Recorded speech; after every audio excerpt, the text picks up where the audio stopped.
All right, listen up. This is a Code Ninja security advisory. We've got an active threat targeting Sangoma FreePBX systems, and this is your tactical briefing. You need to pay close attention.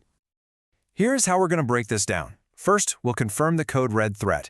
Then, we're dissecting the exploit itself and profiling the threat actor. After that, we move to your mitigation protocol. And finally, we'll cover why we're doing this disclosure. Let's get moving. Okay, let's get right into it. We are at Code Red. The vulnerability CVE 2019.1906 is being actively exploited in the wild. This is not a drill. This is not a theoretical threat. This is happening right now. So, what are we dealing with exactly? CVE 2019-19006 is a nasty one. Improper authentication. What that means is an attacker from anywhere on the internet with zero credentials can just walk right in and get full administrative control of your FreePBX system. It is literally the digital equivalent of leaving the front door to your entire operation wide open. And if you're wondering just how bad this is, just look at the score. It's a 9.8 out of 10. That's about as critical as it gets. It's simple, it's remote, and it is devastatingly effective. Now, this flaw isn't brand new, but look at that date. February 3rd, 2026. That's when CISA, the U.S. Cybersecurity and Infrastructure Security Agency, officially added it to their KEV catalog. And when a vulnerability hits the KEV, that's our signal. It means there's verified proof of active exploitation. And that's exactly why we're here, to force immediate patching and give you the intel you need to defend your perimeter right now. Okay, before we go any deeper into the technicals, we need to establish a secure comms link for ongoing intel. This is standard procedure. First action item for you. Subscribe to this channel and turn on all notifications. This is how you get critical threat intel in real time. It's not about views, it's a security necessity. Second, I need you to acknowledge receipt of this briefing. Hit the like button. That's your formal roger that. It lets us know the message is getting through. And finally, report your status. Drop a comment below, patched or vulnerable. This is a community census. It helps all of us get a real sense of the blast radius of this threat. All right, comms check complete. Okay, now we're getting into the deep dive. How on earth does a vulnerability from 2019 become a top-tier active threat in 2026? Let's find out.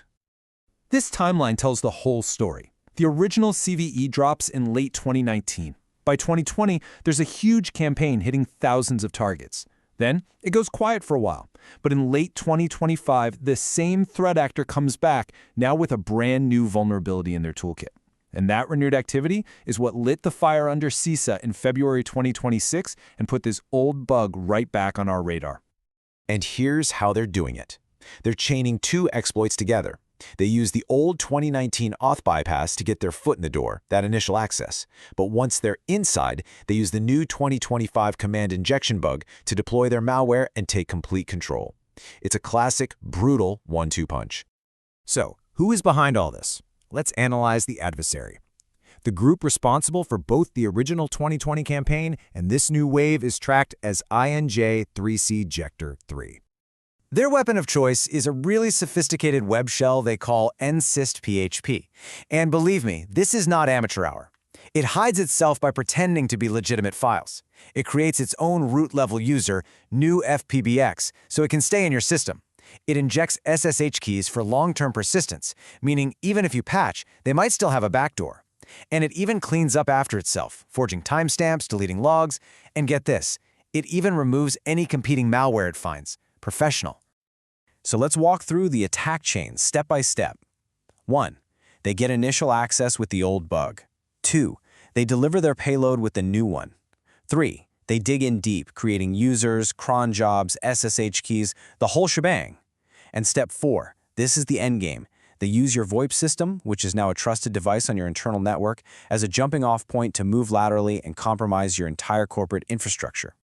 And you absolutely cannot underestimate these guys. In their 2020 campaign, ING3-Factor-3 hit over 1,200 organizations.